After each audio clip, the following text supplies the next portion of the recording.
Hello everyone, स्वागत है आप सबका मेरे चैनल में। आई होप आप सब बहुत अच्छे होंगे। तो भाई मैं बहुत दिन बाद जो है फसंती पे एक रिएक्शन वीडियो ये बना रही हूँ, और वो भी काफी सारे लोगों की डिमांड भी रही थी, क्योंकि जब मैं लाइव करती हूँ तो लोग बोलते हैं फसंती पे वीडियो क्यों नहीं लाती। और स्पेशली जो है अनीता परमार जी ने बोला भी था कि आप भी उनकी वीडियोस नहीं देखते हो क्या। तो मैंने बोला था कि नहीं, मैं देखती हूँ उनकी वीडियोस, वॉच कर रही हूँ, मुझे पता है फसंती का क्या चल रहा है।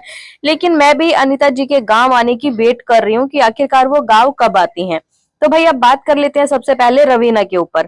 तो रवीना को लेके जो है काफी सारे र्यूमर्स चल रहे हैं आजकल कि रवीना और ललित का जो है डाइवोर्स होने वाला है या फिर डाइवोर्स हो गया है। क्योंकि ये जो र्यूमर्स फैलाने वाले लोग हैं ना, ये एक्चुअली है फसंती के सपोर्टर। यही लोग हैं जो जाके जो है रवीना को हेट कमेंट्स करते हैं, उल्टा सीधा लिखते हैं कि देखा, ये शादी जो है तुम्हारी ज्यादा दिन नहीं चल पाएगी, क्योंकि अनीता को चाहिए था दहेज, है ना, तुमसे जो है अपना बेटा छीन कर वो ले गई है, और तुम्हें जो है इस तरीके की शादी करनी भी नहीं चाहिए थी।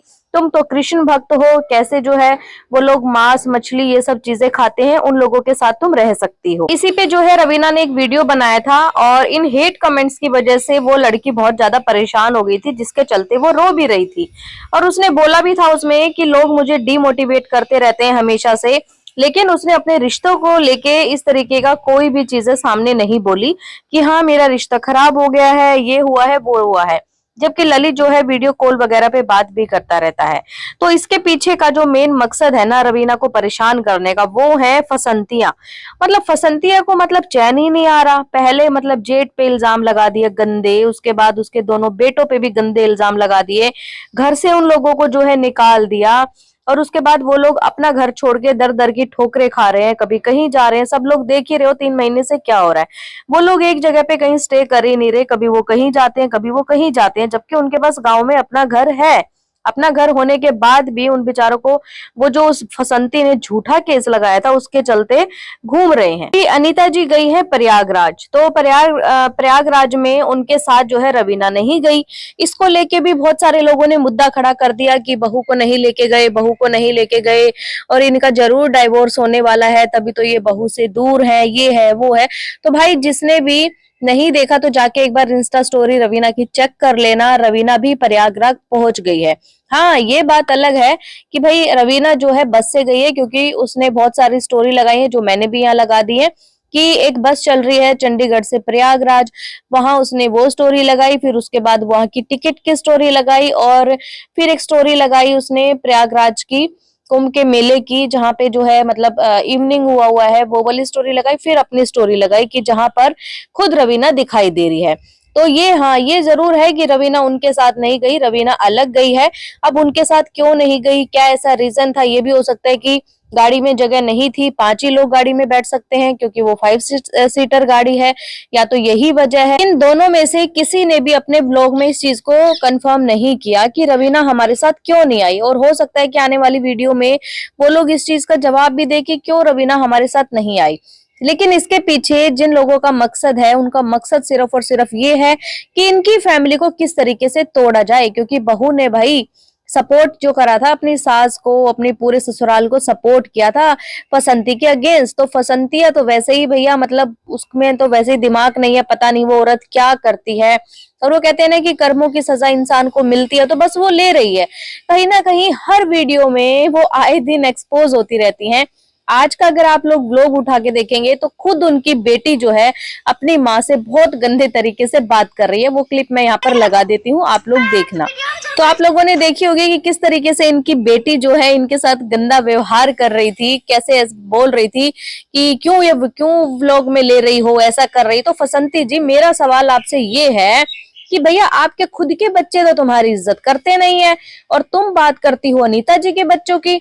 क्योंकि जब ये कंट्रोवर्सी हुई थी, सब लोगों ने देखा था वहां पर, जब वो लोग वीडियो बना रहे थे, दादाजी से सवाल पूछ रहे थे कि बताओ दादाजी बताओ, जब मेरे पापा को मारा जा रहा था, मेरी मम्मी को मारा जा रहा था, तुम वहां पर चुप क्यों थे? उसमें अंजलि उनसे सवाल जवाब कर रही थी। तो यही फसंतिया थी जिन्होंने बढ़ चढ़ के आगे वीडियो बनाई थी कि ये लोग दादा से गंदा व्यवहार करते हैं, है, ये इन लोगों के अंदर तमीज नहीं है, ये लोग ऐसे हैं, ये लोग वैसे हैं, ये लोग खाली व्लॉग में अपने आप को अच्छा दिखाते हैं। तो भाई ये चीज तो अब तुम्हारी भी सामने आ गई कि तुम भी खाली व्लॉग में अपने आप को अच्छा दिखाती हो। वैसे तो फसंतिया तुम्हारे बच्चे तुम्हारी भी इज्जत नहीं करते। और ये भी तो बताओ लोगों को, क्यों फेसबुक से इतने सारी चीजें तुमने डिलीट करी हैं, ये भी तो बताओ।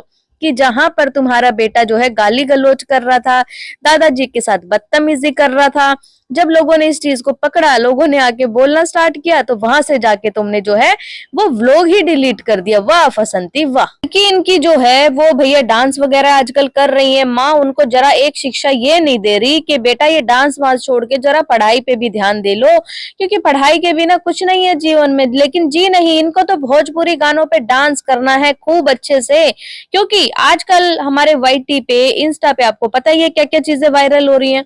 तो बस उसी तरीके का डांस जो है इनकी बिटिया भी करने लग गई हैं। वैसे तो मैं सच बताऊं तो मैं इनकी बेटी को बहुत ज्यादा शरीफ भोली समझती थी, लेकिन कई बार इनके जो ये रूप होते हैं ना, जो ऑफ कैमरा का रूप होता है, जो सच में इंसान होता है, वो भाई कई बार इनके व्लॉग में जो है देखने को मिल जाता है। और आज का जो व्लॉग है वो इन्होंने एडिट तो किया, लेकिन बेचारे पूरा एडिट शायद नहीं कर पाए, या फिर कहीं जो इनकी दिल्ली वाली टीम है वो पूरा अच्छे से एडिट कर ही नहीं पाई, वो वाला क्लिप कट करना ही बेचारे भूल गए। संध्या जी थोड़ा सा उनको भी डांटो, आप जाकर बोलो कि भाई कैसे तुम एडिटर हो, हैं आधा आधा पैसा वैसे बांटते रहते हो, 50-50 करते हो, लेकिन एडिटिंग अच्छी नहीं करते हो। हमारी तो तुमने पूरी इज्जत की धज्जियां ही उड़वा दी है आज के व्लॉग में। संध्या जी दादाजी को लेके भी बड़े सारे लोग सवाल कर रहे हैं, क्या बात है, मतलब आजकल अच्छे से ध्यान नहीं रख रही हो बाबूजी का, है मतलब क्या खाना वाना खिलाती रहती हो बाबूजी को। तो बात ये है कि जो बाबूजी है ना, वो है भी सच में इन्हीं के लायक। वो सही बात है कि जो जहां से मतलब अच्छी सेवा पानी इनको मिल रही है, जो सच में पढ़े लिखे इंसान है, जिनको थोड़ी सी मैनर्स है, ये उनके लायक है ही नहीं। ये जो है फसंतिया के ही लायक है, कि फसंतिया ने जैसे अपनी सास के साथ किया था ना, कीड़े पड़ गए थे बेचारी को। क्योंकि अनीता जी ने अपनी वीडियो में बताया था, पुराने व्लॉग उठा के उनके आप जाके देख लेना, जहां पे वो बोल रही थी कि जब अम्मा जी को उठाया था ना तो बहुत ज्यादा गंदगी थी वहां पर। तो अम्मा जी की गंदगी कैसे हुई, उस टाइम पे फसंतिया ही सेवा कर रही थी। और बाबू और अम्मा जी को लेके इनका एक बयान ये था कि ये जो हमारी जेठानी जी है ना अनीता जी, यही सब कुछ खिलाती हैं, और उसके बाद वो क्या करती हैं, खाती हैं और फिर वो हगती रहती हैं, तभी वो ऐसी हो जाती हैं। इसलिए मैंने इनको आने से मना किया था। तो अब दादाजी के लिए तो भैया वो नहीं आ रही उनको कुछ भी खिलाने। फसंतिया जी यहाँ पर तो आप भी जवाब दो, अब उनकी तबीयत कैसे खराब हो जाती है। आप जो व्लॉग में बोलती हो है कंटेंट बनाने के लिए दादाजी का पूरा यूज करती हो, और उसमें खुद ही तुम फंस जाती हो। फसंतिया जी जितनी आप नौटंकी करती हैं, जितनी चालबाजी करती हैं, बहुत सारे लोग तुम्हारे सब्सक्राइबर समझ चुके हैं, और सबको अच्छे से पता है ये जो चैनल तुमने खड़ा किया है, ये किया है अनीता जी के नाम पर। मतलब उनसे कंट्रोवर्सी कर करके तुमने जो है 1-1 लाख भी व्यूज लिए हैं, लेकिन अभी व्यूज तुम्हारे डाउन हो चुके हैं। तो अब करे तो क्या करे।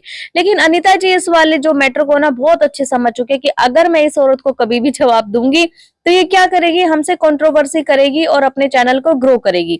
इसीलिए वो लोग इनको अब जवाब देते ही नहीं है, या फिर ये कहें कि इनको भाव देना ही बंद कर दिया उन लोगों ने। आप लोगों का क्या कहना है इस वीडियो पे, कमेंट करके मुझे जरूर बताएं। और अगर आपको ये वीडियो पसंद आए तो प्लीज चैनल को लाइक करें, सब्सक्राइब करें, शेयर करें, बेल आइकन को प्रेस करना बिल्कुल ना भूलें। सो बाय, मैं मिलती हूँ एक न्यू वीडियो में, तब तक के लिए बाय।